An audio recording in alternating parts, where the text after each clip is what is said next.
Assalamualaikum warahmatullahi wabarakatuh. Hai semuanya, perkenalkan nama aku Nuril Madania, NPM 1804 30 10 178 dari Program Ilmu Komunikasi UPN Veteran Jawa Timur. Jadi hari ini saya akan menjelaskan sedikit mengenai sejarah ilmu komunikasi dan juga sejarah komunikasi. Yuk simak penjelasan berikut ini. Sekarang saya sudah berpindah tempat di lokasi yang nyaman. Oke, kita lanjut penjelasannya saja. Sebentar, saya akan share screen supaya kalian bisa membaca materi yang akan saya sampaikan hari ini. Oke, seperti yang sudah saya jelaskan tadi, di sini saya akan menjelaskan mengenai sejarah ilmu komunikasi dan sejarah komunikasi. Untuk yang pertama yang akan kita bahas adalah sejarah dari komunikasi itu sendiri. Sejarah komunikasi merupakan suatu prasyarat kehidupan manusia. Dengan demikian, sejarah komunikasi sama dengan sejarah peradaban dari manusia. Sejarah komunikasi sebenarnya itu sudah dimulai ketika Tuhan menurunkan Nabi Adam dan juga Siti Hawa ke muka bumi. Namun demikian, hingga detik ini belum ditemukan dokumentasi yang menjelaskan mengenai bentuk dan corak komunikasi yang terjadi di antara Nabi Adam dan juga Hawa pada saat itu, atau beberapa generasi setelahnya, baik dalam bentuk bahasa maupun lambang dan tanda-tanda yang dipakai untuk berkomunikasi di antara mereka.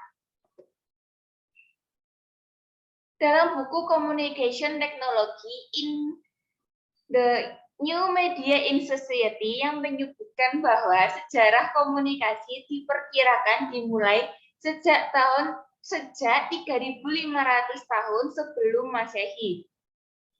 Pada zaman ini yang disebut sebagai zaman Cro-Magnon, bahasa sebagai alat berkomunikasi yang sudah dikenal. 13.000 tahun kemudian atau sekitar 22.000 tahun sebelum Masehi, para ahli prasejarah menemukan lukisan-lukisan dalam gua yang diperkirakan merupakan karya komunikasi yang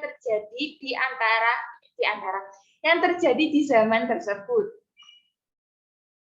Dan sekarang kita akan berpindah ke sejarah ilmu komunikasi. Ilmu komunikasi merupakan suatu disiplin ilmu yang masuk ke dalam kelompok ilmu pengetahuan sosial. Secara umum, sejarah perkembangan ilmu komunikasi dibagi menjadi 4 periode, yakni periode tradisi retorika, di mana retorika sendiri merupakan berasal dari bahasa Inggris retorik dan bersumber dari perkataan Latin yaitu retorika yang berarti ilmu bicara. Retorika sebagai suatu ilmu memiliki sifat-sifat rasional, empiris, umum, dan akumulatif. Menurut Aristoteles, yang menunjuk kepada segala upaya yang bertujuan untuk persuasi. Lebih lanjut lagi, Aristoteles menyatakan bahwa retorika mencangkup 3 unsur, yakni etos yang artinya kredibilitas sumber, yang kedua adalah pathos yang merupakan artinya hal yang menyangkut emosi atau perasaan, dan yang terakhir adalah logos yang berarti hal yang menyangkut suatu fakta.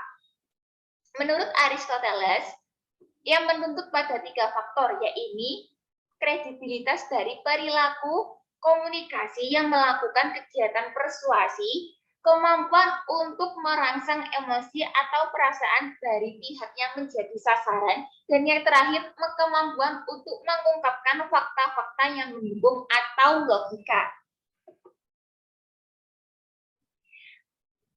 Periode yang kedua adalah periode pertumbuhan dari tahun 1900 hingga Perang Dunia Pertama.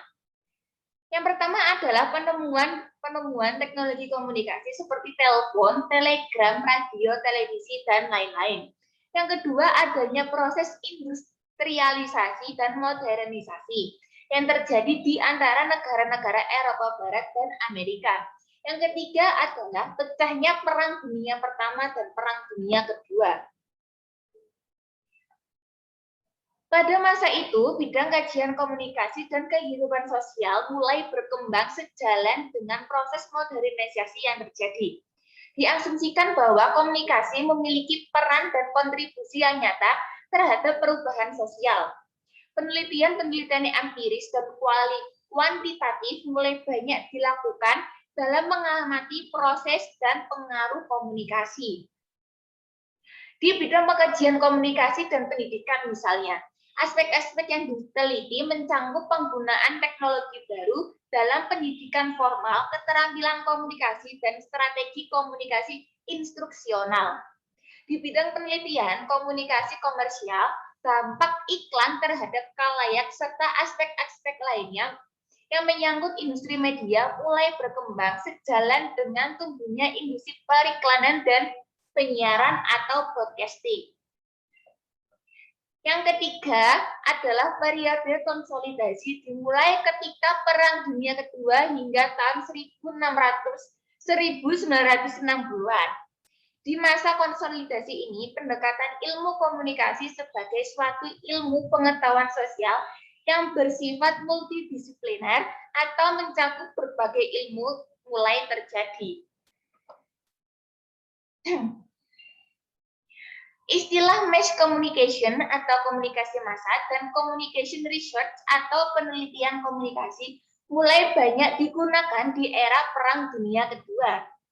Cakupan bidang studi komunikasi mulai diperjelas dan dibagi ke dalam 4 bidang tataran, yaitu komunikasi intrapribadi, komunikasi antar pribadi, komunikasi kelompok dan organisasi, dan komunikasi makrososial serta komunikasi massa. Yang terakhir adalah periode teknologi komunikasi yang dimulai dari tahun 1960-an hingga detik ini. Sejak memasuki tahun 1960-an, perkembangan ilmu komunikasi semakin kompleks dan mengarah pada spesialisasi. Menurut Rogers, di tahun 1986, perkembangan studi komunikasi sebagai suatu disiplin telah mulai memasuki periode take-off atau tinggal landas sejak tahun 1950. Nah, di era teknologi komunikasi ini yang pertama ditemukan adalah kemajuan TIK atau teknologi informasi komunikasi seperti komputer, televisi kabel, parabola, dan lain-lain sebagainya. Yang kedua adalah tumbuhnya industri media yang bersifat nasional, regional, dan juga global. Yang ketiga, adanya ketergantungan terhadap situasi politik dan juga ekonomi global ataupun internasional. Yang keempat, semakin meningkatnya pembangunan ekonomi di seluruh negara. Dan yang terakhir ini adalah semakin meluasnya proses demokrasi atau liberalisasi ekonomi dan politik.